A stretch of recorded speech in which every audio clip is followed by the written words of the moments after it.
প্রেত কথা। এখানে গল্প নয়, ঘটনা শোনানো হয়। নমস্কার, সকলকে স্বাগত জানাচ্ছি প্রেত কথার 223 নম্বর স্পেশাল এপিসোডে।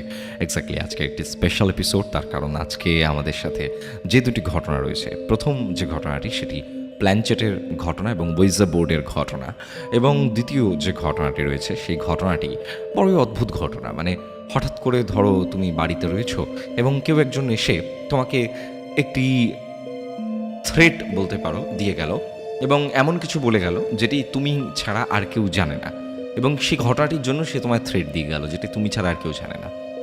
তো ঘটনা দুটি বড়ই অদ্ভুত ঘটনা, এবং যারা থ্রেট দিয়ে গেল তাদেরকে তুমি খুঁজেও পেলে না পরবর্তীকালে আর কখনো।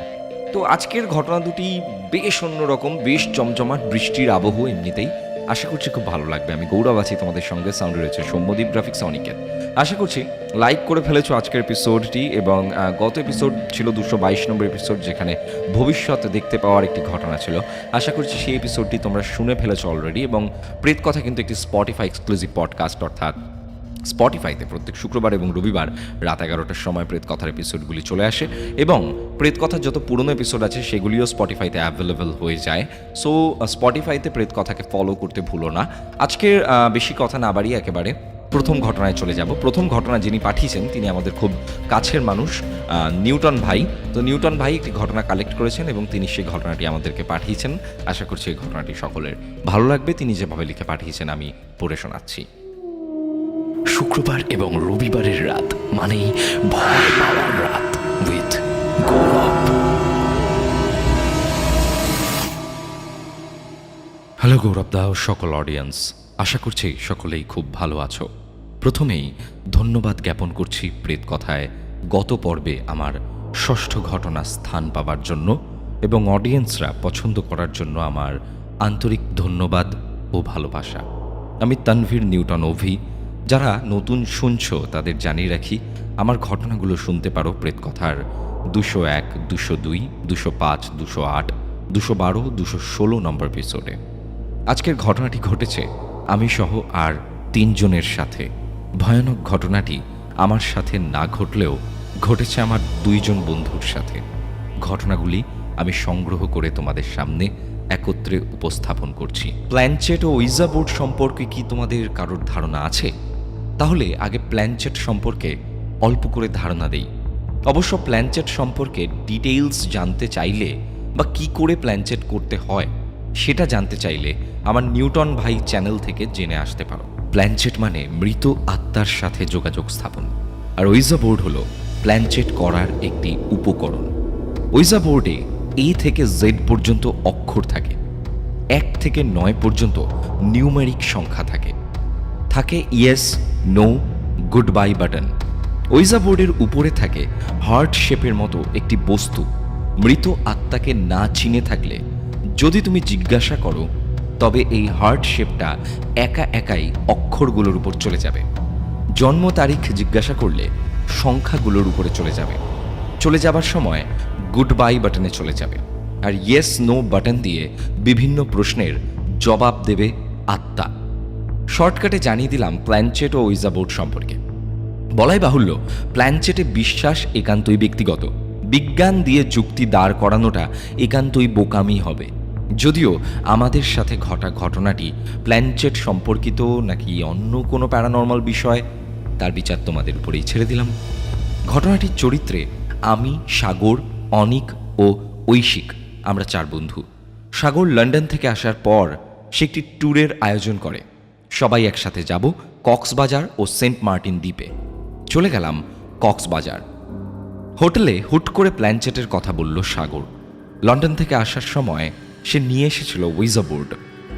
আমার এবং সাগরের প্ল্যানচেট ও ওয়েজা বোর্ড সম্পর্কে ধারণা থাকলেও ধারণা ছিল না ঐশিক ও অনিকের। সবাই আমরা হাসাহাসি করছিলাম। 21 শতাব্দীতে কেউ প্ল্যানচেট করে মৃত আত্মার সাথে যোগাযোগ করবে, এই বিষয়টা নিয়ে আমরা সবাই হাসাহাসি করছিলাম। সাগর বলল, আমি নিজে কখনো সাহস পাইনি লন্ডনে, তাই নিয়ে এসেছি এটা সত্যতা যাচাই করতে। সেদিন আর কোনো কথা হয়নি, যেহেতু প্ল্যানচেট করতে হয় মোমবাতির আলোতে এবং ঘরে জ্বালাতে হয় ধূপকাঠি। ক্লান্ত থাকায় যে যার মনে ঘুমিয়ে পড়েছি।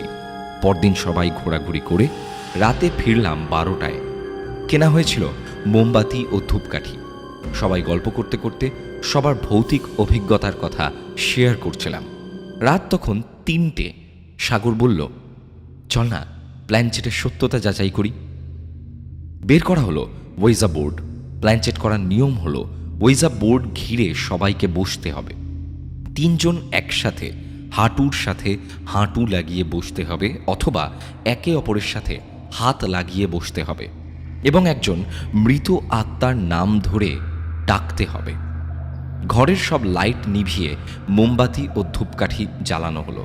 ওয়েজা বোর্ড খাটে রেখে 4 জন গোল হয়ে বসলাম। ঘরের সব লাইট অফ, মোবাইলগুলো বন্ধ করা হলো।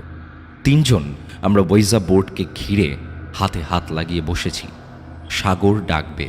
বলে রাখা ভালো, যে ডাকবে তাকে বলা হয় কলার অথবা মিডিয়াম। আমরা 4 জনে শুধুই হাসছি এসব কাণ্ড কারখানার জন্য। শুরু হলো কার্যক্রম, কিন্তু ডাকা হবে কাকে? কেউ বলছে অ্যাডলফ হিটলারকে ডাক, কেউ বলছে তার বাবাকে ডাকবে, কেউ বলছে রবীন্দ্রনাথ ঠাকুরকে ডাকা হোক, আর আমি বলেছিলাম সত্যজিৎ রায়কে ডাকতে। এক এক করে সবাইকে সাগর ডাকছে আর আমরা হাসছি। কই ওইজা বোর্ডের সেই হার্ট আকৃতি শিব তো কোনো নড়াচড়াই করছে না। অতঃপর আমি বললাম, অপঘাতে মৃত্যু হয়েছে এমন কাউকে ডাকো। ঐশিক বলল, তার একজন পরিচিত রয়েছে যে 1 মাস আগে গলায় দড়ি দিয়ে আত্মহত্যা করেছে, তার নাম সাব্বির, তাকেই ডাকা হলো। কিন্তু তাতেও কোনো সাড়া নেই। আমি বললাম, সাগর তুই রিনি নাম ধরে ডাক, বলবি যে সোভান আলীর মেয়ে রিনি, তুমি আমাদের দেখা দাও। রিনি আক্তার আমাদের পরিচিত একজন। মেয়েটি স্বামীর সঙ্গে রাগ করে ট্রেনের সামনে লাফ দিয়ে আত্মহত্যা করেছিল। সাগর তাই বলল, কিন্তু কারোর দেখা নেই। আমাদের হাসতে হাসতে অবস্থা খারাপ। লাইট জ্বালিয়ে সবাই শুয়ে পড়লাম। পরদিন সকালে আমাদের সেন্ট মার্টিন আইল্যান্ডে গেলাম। সারা দিন আইল্যান্ডে কাটিয়ে রাতে ফিরলাম হোটেলে। রুমে একসাথেই সবাই ঘুমিয়ে পড়ি। আমাদের ঘুম ভাঙে এক আর্তচিৎকারে। সবাই লাফ দিয়ে উঠি আমরা। লাইট অন করে দেখি অনেক দেয়ালের সাথে পিঠ ঠেকিয়ে হাঁটু মুড়ে বসে আছে। তার চেহারা ভয়ার্ত, মাথা দিয়ে ঘাম ছুটছে, চোখগুলো বড় বড় করে তাকিয়ে। আমরা সবাই কাছে যাই, তাকে পানি খাওয়ানো হয়। তার মুখ দিয়ে কোনো কথা বের হচ্ছে না। তাকে তুলে আমরা খাটে বসাই। একটু পর যখন সব স্বাভাবিক হয়, তখন তার কাছ থেকে আমরা জানতে চাই। অনেক জানায় সে গিয়েছিল টয়লেটে। টয়লেট থেকে বের হয়েই সে দেখতে পায় ঘরের দরজার কাছে রাখা ডাস্টবিনে কেউ একজন বসে কি যেন খুঁজছে। টয়লেটের ক্ষীণ আলোয় দেখতে পায় তার মাথায় কোনো চুল নেই, সাদা কাপড় পরে আছে আর হাত নেই একটা। আমরা ডাস্টবিনের কাছে গিয়ে সবাই অবাক হয়ে যাই। ডাস্টবিনের ময়লাগুলো মেঝেতে ছড়ানো। পরদিন সকাল হতেই আমরা রওনা হই বাড়ির পথে। অনেকের প্রচণ্ড মাথা ব্যথা, আর সেই ভয় সে কিছুতেই কাটাতে পারছে না। বাড়ি ফিরে যে যার বাড়িতে চলে যাই। অনেকের খোঁজ নেওয়া হয়, সব কিছু তার ঠিকঠাকই চলছিল। তারপর সবারই সব কিছু স্বাভাবিক হলে ভালোই হতো, কিন্তু এরপর যা ঘটে তা হলো সাগরের সাথে। সাগরের সাথে ঘটা ঘটনাগুলো আমি হুবহু তুলে ধরছি। কক্সবাজারের ট্যুর শেষ করে বাড়িতে আসলাম। দিনগুলো বেশ ভালোই কাটছিল। বন্ধু বান্ধব আর আত্মীয় স্বজনদের সাথে দেখা আর আড্ডায় মেতে ওঠা। কক্সবাজার থেকে ঘুরে আসার প্রায় 1 মাস পর খেয়াল করলাম কেউ একজন মনে হয় সব সময় আমার পিছন পিছন অনুসরণ করে। রাতে আমার রুমে মাঝে মাঝেই শুনতে পাই কোনো পায়ের আওয়াজ। মনে হয় কেউ একজন হাঁটছে। আবার কোনো জিনিস মেঝেতে পড়ে গেলে যেমন আওয়াজ হয়, তেমন আওয়াজ শুনতে পাই। বিষয়গুলোকে তেমন একটা পাত্তা দিতাম না। একদিন সকালে ঘুম ভেঙে উঠলাম, দেখলাম আমার আলমারি খোলা এবং আলমারির সব জিনিস মেঝেতে পড়ে রয়েছে আমার সেই ওয়েজা বোর্ড। এটাকেও খুব একটা গুরুত্ব দিলাম না, কারণ আমার আলমারি সব সময় খোলা থাকে। মানে শুধু আলমারির পাল্লাটা চাপানো থাকে। হয়তো আমার পোষা পার্সিয়ান বিড়ালটা এমন করেছে, কারণ দরজা লাগিয়ে আমি ঘুমাই না। আবার এটাও মনে হয় যে একটা বিড়াল কিভাবে এত কাপড় মেঝেতে ফেলবে। ঠিক কিছুদিন পর এক রাতে আমার ঘুম ভাঙে। ঠিক ঘুম ভেঙেছে কিনা জানি না, আমার পুরো শরীর অবশ হয়ে আছে। মনে হচ্ছে কেউ আমার বুকের উপর বসে গলাটা চেপে ধরে আছে। আমি মুখ দিয়ে কোনো আওয়াজ করতে পারছি না। একবার মনে হচ্ছে এটা বোধহয় আমার দুঃস্বপ্ন, আমি জেগে গেলেই সব ঠিক হয়ে যাবে। কিন্তু কিছুতেই আমি জাগতে পারছি না। আমি সজোরে চিৎকার দিয়ে উঠি। আমার চিৎকারে আমার বাবা, মা, বোন সবাই দৌড়ে আমার ঘরে চলে আসে। তারপর সব কিছু স্বাভাবিক। আমি সব খুলে বলি। মা আমাকে শান্ত করে বলে যে এমন নাকি অনেকেরই হয়, এটাকে বলে বোবায় ধরা। ঠিক তার একদিন পরেই সন্ধ্যায় আমরা সবাই ড্রয়িং রুমে বসে টিভি দেখছি আর গল্প করছি। আমার ছোট বোনকে বললাম, যা সবার জন্য চা বানাতো। সে রান্নাঘরে যেতেই আবার সেই চিৎকার। সবাই আমরা ছুটে যাই, দেখি বোন পড়ে রয়েছে মেঝেতে, তার কোনো জ্ঞান নেই। সবাই ধরাধরি করে ড্রয়িং রুমের সোফার ওপর বোনকে শুইয়ে দিই। ডাক্তারকে কল করে আসতে বলি। ডাক্তার আসার আগেই বোনের জ্ঞান ফেরে। বোন জানায় সে চায়ের জন্য, বাসন ধোয়ার জন্য রান্নাঘরের সাথে লাগানো ব্যালকনিতে গেছিল। ব্যালকনিতে দেখতে পায় একজন সাদা কাপড় পরা ন্যাড়া মাথার মানুষ ডাস্টবিনে রাখা মাছের নাড়ি ভুড়ি খাচ্ছে। তার মুখ ছিল একেবারে রোগা, কঙ্কালের উপর চামড়া বসিয়ে দিলে যেমন হয় ঠিক তেমনই। আমি সব ঘটনা খুলে বলি বাবা মাকে, তবে প্ল্যানচেট আর ওয়েজার বোর্ড সম্পর্কে আমি কিছু বলি না। আমি পরদিনই ওয়েজার বোর্ডটা ফেলে দিয়ে আসি ময়লার ভাগাড়ে।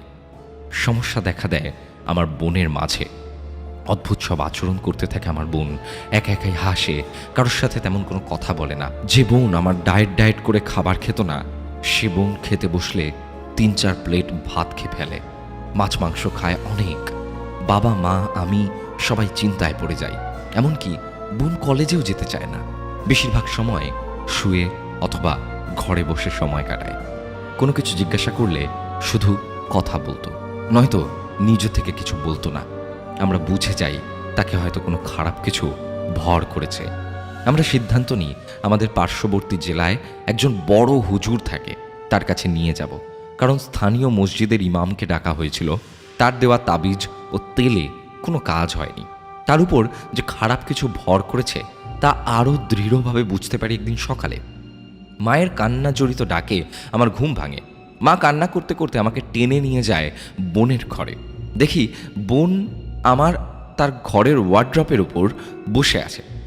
পাশে মৃত অবস্থায় পড়ে আছে মায়ের পছন্দের পার্সিয়ান বিড়ালটা। বিড়ালের জিভ বের হয়ে আছে। বুঝলাম বিড়ালটিকে হয়তো গলা টিপে মেরেছে বোন। সেদিনই একটি প্রাইভেট কার ভাড়া করা হলো বড় হুজুরের কাছে নিয়ে যাবার জন্য। আর সেটা শুনে বোন অদ্ভুতভাবে চিৎকার করতে থাকে, গলা যেন অনেকটা ছেলে কণ্ঠের মতো। এবার আমরা আরও শিওর হলাম যে আমার বোনের উপর খারাপ কিছুই ভর করেছে। গাড়ি আসলে যখন বোনকে নিয়ে যাবার জন্য হাত ধরে টানাটানি করি, বোন মাকে ধাক্কা দিয়ে ফেলে দেয়। এতটা শক্তি কিভাবে একটা রোগা মেয়ের মধ্যে থাকে তা জানা নেই। মা ছিটকে অনেকটা দূরে গিয়ে পড়ে। মা উঠে এসে দোয়া পড়তে পড়তে একসাথে বাবা, মা তাকে জোর করে গাড়িতে নিয়ে যেতে চাইলে বোন জ্ঞান হারায়। আমি একাই রওনা হই সেই হুজুরের বাড়ির উদ্দেশ্যে। হুজুরকে বাড়িতে আনা হবে গাড়িতে করে। আমার বগুড়া জেলা থেকে প্রায় 70 কিলোমিটার দূরে হুজুরের বাড়ি। বাড়ি থেকে রওনা হতেই ড্রাইভার বলল, স্যার গাড়িতে গ্যাস ভরাতে হবে। আমি দাঁড়ালাম একটি সিএনজি গ্যাস পাম্পে। আমি গাড়ি থেকে নেমে একটি সিগারেট খাবার জন্য হাইওয়ের পাশে যাই, কারণ পাম্পের পাশে সিগারেট অ্যালাও না। হঠাৎ বিকট শব্দে কেঁপে ওঠে এলাকা। পেছনে তাকিয়ে দেখি আমার ভাড়া করা গাড়িটার সিলিন্ডার ফেটে গেছে। কেউ আহত হয়নি, তবে গাড়িটা যেতে পারবে না। তবে কি কোনো অদৃশ্য শক্তি চাইছে আমার না যাওয়া? আমি বাসে করেই রওনা হই। হুজুরের বাড়িতে গিয়ে সব বিস্তারিত খুলে বলি। হুজুরের বয়স হবে প্রায় 70-এর কাছাকাছি। লম্বা দাড়ি, মাথায় পাগড়ি, দেখেই বোঝা যাচ্ছে খুব পরহেজগার মানুষ। হুজুর সবকিছু শুনে আমাদের বাড়িতে আসতে সম্মত হলে একটা প্রাইভেট কার ভাড়া করে রওনা হই বাড়ির দিকে। বাড়িতে ঢুকতেই চিৎকার চেঁচামেচি বোনের। বাবা, মা বোনকে শক্ত করে ধরে সোফায় বসিয়ে রেখেছে। পুরো ঘর লণ্ডভণ্ড, মেঝেতে ছড়িয়ে ছিটিয়ে রয়েছে সব কিছু। ড্রেসিং টেবিলের আয়না ভেঙে কাচের কুচি পড়ে রয়েছে। হুজুরকে দেখে বোন চুপ হয়ে গেলেন। হুজুর বোনের সামনে যেতেই বোন জ্ঞান হারায় আবার। হুজুর বোনের পাশে বসে জাফরান কালি দিয়ে ট্রেসিং পেপারে আরবি অক্ষরে কিছু লেখে। লেখার পর কাগজগুলো একটা সুতা দিয়ে পেঁচিয়ে ড্রয়িং রুমে ফ্যানের উপর অংশে ঝুলিয়ে দেয়। একটা টুকরো পানিতে ভিজিয়ে বোনের শরীরে মুখে পানি ছিটিয়ে দেয়, এক টুকরো কাগজ তাবিজে পুড়ে সেটা বোনের গলায় লাগিয়ে দেয়। হুজুর বাবাকে বলে, ভাই সাহেব, আপনার কাছে একটা জিনিস চাই, সেটা দিতে হবে, কিন্তু কেন চাই সেসব জিজ্ঞাসা করতে পারবেন না, চাওয়া মাত্রই বিনা শর্তে দিয়ে দেবেন। বাবা সম্মত হয়। হুজুর যা চাইলেন তা শুনে আমরা সবাই অবাক। হুজুর বললেন, আপনাদের রান্নাঘরে কালো কাঁচের বোতলে সরিষার তেল রয়েছে, বোতল সহ তেল আমাকে দিতে হবে। বাবা তেলের বোতল হুজুরকে দিয়ে দেন। হুজুর জানালো, একটা খারাপ আত্মা আমার সাথে কক্সবাজার থেকে এসেছে। বোনের জ্ঞান ফেরে, বোন এখন স্বাভাবিক আচরণ করছে। হুজুর বলল, ড্রয়িং রুমে রাখা কাগজের টুকরো আর বোনের গলায় লাগানো তাবিজ যেন 40 দিন পর পুকুরে ফেলে দেওয়া হয়। হুজুরকে টাকা দিতে চাইলেও তিনি কোনো টাকা নেননি, শুধু রাতের খাবারটা আমাদের সাথে খেয়ে বিদায় নিলেন। বোন আমার একেবারে সুস্থ। মাঝখান থেকে কত কিছু হয়ে গেল। গৌরবদা হুজুরকে নিয়ে বাড়ি ফেরার সময় সাগর আমাকে কল করে বলেছিল যেন আমি তার বাসায় যাই। নিজের চোখের সামনে দেখেছি। এই ঘটনার পর আমি, সাগর, অনিক ও ঐশিক একে অপরের সাথে আলোচনা করি, আমরা কি তবে সত্যি প্ল্যানচেটে কোনো আত্মা এনেছি, নাকি অন্য কোনো খারাপ অপশক্তির বলেই সাগরের সাথে, সাগরের বোনের সাথে, অনিকের সাথে এমন ঘটনা ঘটেছে। সাগর লন্ডনে চলে যাবার পরও আমার মাথায় বারবার প্রশ্ন ঘুরপাক খাচ্ছিল। যেহেতু আমি এসব বিষয় নিয়ে একটু বেশি উৎসাহী, তাই একদিন চলে গেলাম ঐশিকের এলাকায়। যেহেতু প্ল্যানচেটে ঐশিকের সাজেস্ট করা নাম ও আমার সাজেস্ট করা নাম বলা হয়েছে, এই অশরীরী শক্তির বিবরণে ন্যাড়া মাথার কোনো ছেলেকে বোঝানো হয়েছে, তাই সত্যতা যাচাই করতে ঐশিকের এলাকায় যাই, কিন্তু জানতে পারি সাব্বির ন্যাড়া ছিল না। তবে কি আমাদের করা প্ল্যানচেটে অন্য কোনো সাব্বির এসেছিল? রবীন্দ্রনাথ ঠাকুর, অ্যাডলফ হিটলার এরা কেন এলো না? সাব্বিরের বাবার নাম নেওয়া হয়নি বলেই কি অন্য কোনো সাব্বির এসেছিল? এই অশরীরী আত্মা কি প্ল্যানচেটের মাধ্যমে এসেছিল, নাকি অন্য কোনো মাধ্যমে? প্রশ্ন থেকেই যায়। যদি অডিয়েন্সরা কোনো ব্যাখ্যা দিতে পারেন তবে নিশ্চয়ই কমেন্টে জানাবেন। ভালো থেকো সবাই, থেকো ভূতমুক্ত। প্রেতকথা, গৌরব তপাদার ভ্লগস ও নিউটন ভাই চ্যানেলের পাশে থেকো। শুক্রবার এবং রবিবারের রাত মানেই ভয় পাওয়ার রাত উইথ গৌরব।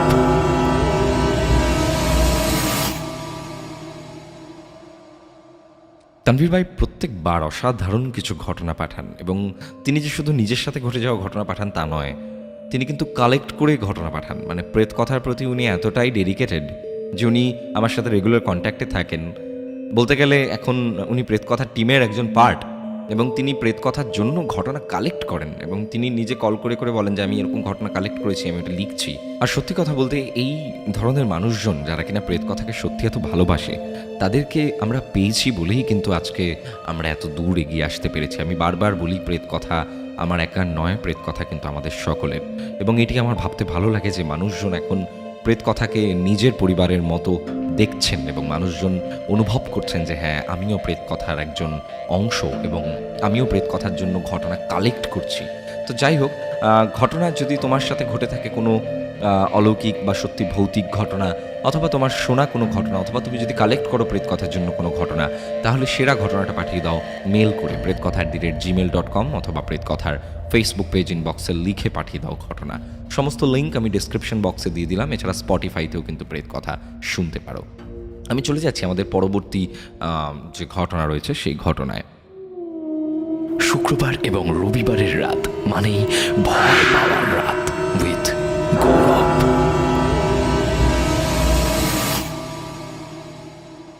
আশা করি তুমি ভালো আছো এবং আমাদের প্রেত কথা পরিবারের সকল সদস্যরাও ভালো আছে।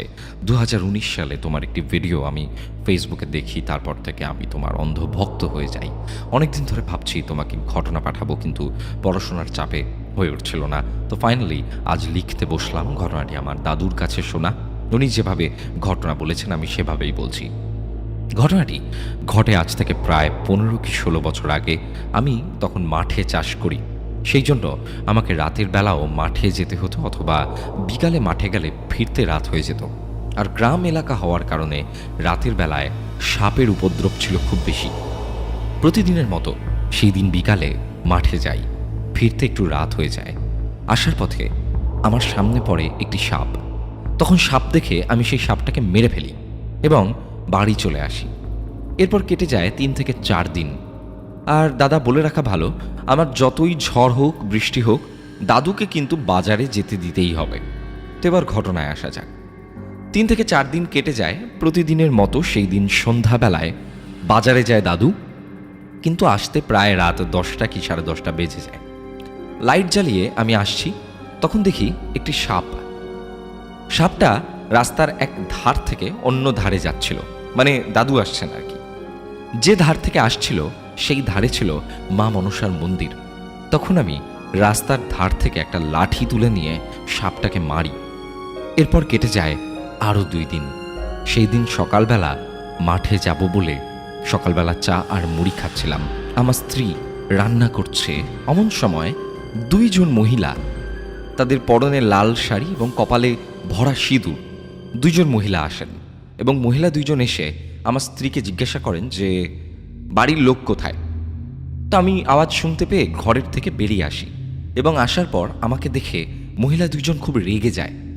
আমি বলি যে বসেন এবং বলি যে কিছু খাবার খান। তখন মহিলা 2 জনের মধ্যে একজন বলে ওঠে যে না, আমরা বসবো না, আমরা খাবারও খাবো না, এবং বলেন যে তুই কিছুদিন আগে মাঠ থেকে ফেরার পথে একটা সাপকে মেরেছিস।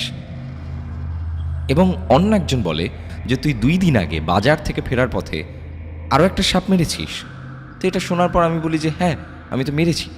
এবং আমি মনে মনে ভাবতে থাকি যে এরা কারা, কেন এসব ঘটনা এরা বলছে, এবং এরা জানলই বা কী করে ওই রাত্রিবেলা ওই অন্ধকারে সাপ মেরেছি আমি, কারো জানার কথাই নয়। তো এইসব ভাবছি এবং ওই 2 জন মহিলা হঠাৎ করে বলে ওঠে যে আজকের পর থেকে যদি আমি কোনো সাপ মারি তাহলে আমার নিস্তার নেই, আমার বংশ ধ্বংস হয়ে যাবে। এবং এই বলে সে মহিলা 2 জন চলে যায়। এরপর থেকে আমি কিন্তু কোনোদিনও সাপ মারি না। আর ওই 2 জন মহিলাকে আমি অনেক খোঁজার চেষ্টা করেছি, কিন্তু ওই দিনের পর থেকে আজ পর্যন্ত আমি কোথাও তাদের দেখিনি। ওই মহিলা 2 জন কারা ছিল এই রহস্য কিন্তু আজও রয়ে গেছে মনের মধ্যে।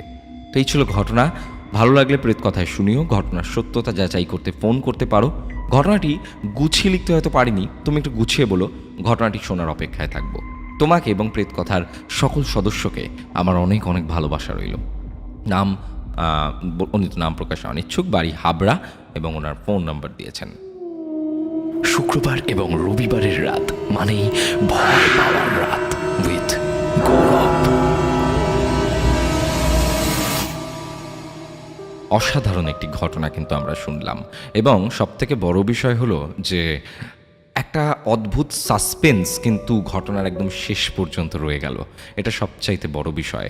এবং আমি চলে যাব এখন আগের দিন কমেন্ট বক্সে যারা যারা কমেন্ট করেছিলেন, অর্থাৎ 222 নম্বর এপিসোডে যারা কমেন্ট করেছিলেন তাদের কমেন্টগুলো পড়ব। রাখি বন্ধন উৎসব ছিল, তাই একেবারে সেই কমেন্টগুলো পড়ি। প্রত্যেকেই প্রায় রাখির শুভেচ্ছা জানিয়েছেন। অনুমিতা নস্কর, আমাদের মধ্যে রয়েছেন ডি গেমিং, রমা মণ্ডল, আকাশ জৈন, আমাদের মধ্যে রয়েছেন SN রয় ব্লগস, তিতলি প্রামাণিক। প্রেত কথা মানেই একটি আলাদা অনুভূতি, সাথে শান্তির ঘুম, ভালোবাসা রইল। আরুষি ডান্স, হাজারো ব্যস্ততার মাঝেও আমার ভুল হয়নি প্রেত কথা পরিবারের সঙ্গে সত্যি ঘটনা শোনাটা। আমাদের মধ্যে আরও কিন্তু অনেকে রয়েছেন যাদের কমেন্টগুলো একটুখানি দেখে নিই। দেবরূপ অফিসিয়াল, দীপিকা, মৌসুমি, ত্রিপালি, আমাদের মধ্যে রয়েছেন প্রিয়াঙ্কা, আমাদের মধ্যে রয়েছেন চন্দন শর্মা। গতকাল ঘটনা শুনতে পারি নাই, এখন কলেজে যাচ্ছি বাসে করে, কানে হেডফোন। অনেক অসাধারণ লেগেছে 2টি ঘটনাই। প্রেত কথা এভাবে আরও এগিয়ে যাক, লাভ ফ্রম বাংলাদেশ। আমাদের মধ্যে আরও অনেকে রয়েছেন ওয়ার্ল্ড গেমিং, বাইরে বৃষ্টি প্লাস অন্ধকার ঘর প্লাস কানে headphone plus Gaurav da is goes to প্রেত কথা। আমাদের মধ্যে রয়েছেন সুমনা তেওয়ারি, হ্যাপি রক্ষাবন্ধন দাদা। আজ নোটিফিকেশন পাওয়ার সাথে সাথেই চলে এলাম। সময়ের সাথে সাথে আমিও এখন হস্টেলের নতুন বিল্ডিংয়ে শিফট হয়েছি। তবে ফার্স্ট ইয়ারে আগের বিল্ডিংয়ে থাকাকালীন আমি একলাই প্রেত কথা শুনতাম, কিন্তু এখন আমার বাকি রুমমেটরাও আমার দলে নাম লিখিয়েছে। সব মিলিয়ে খাওয়া দাওয়ার পাট চুকিয়ে সবাই মিলে গল্প শুনতে বসে পড়েছি। গল্প নয়, ঘটনা। তো যাই হোক, আজকের এপিসোড কেমন লাগলো সেটি কমেন্ট করে জানাতে ভুলো না। যাদের কমেন্ট ওপর দিকে থাকবে বা খুব ভালো লাগবে তাদের কমেন্ট অবশ্যই আমি পড়ে শোনাবো নেক্সট এপিসোডে। এবং আরেকটি বিষয় বলে নেওয়া ভালো যে প্রেত কথার কাজ শুধুমাত্র বিভিন্ন মানুষের জীবনে ঘটে যাওয়া বিভিন্ন অলৌকিক ঘটনাকে সকলের সামনে তুলে ধরা। প্রেতকথা কোনো রকমভাবে কোনো অন্ধবিশ্বাস, কালো জাদু বা কুসংস্কারকে প্রমোট করে না। প্রেতকথার ঘটনাকে সত্যি বলে বিশ্বাস করতেই হবে এমন কোনো মানে নেই। ঘটনা বিশ্বাস করবেন কি করবেন না সেটা পুরোটাই নির্ভর করছে শ্রোতার উপর। তাই প্রেতকথার ঘটনাকে প্রাথমিকভাবে এন্টারটেনমেন্ট হিসেবে নেওয়াই হবে বুদ্ধিমানের কাজ। আজকের মতো আমি চললাম। প্রত্যেক শুক্রবার এবং রবিবার রাত ঠিক 10টার সময় প্রেতকথার অফিসিয়াল ইউটিউব চ্যানেল এবং রাত 11টার সময় স্পটিফাইয়ে প্রেতকথার নতুন নতুন এপিসোড আসতে থাকে। এখানে গল্প নয়, ঘটনা শোনানো হয়।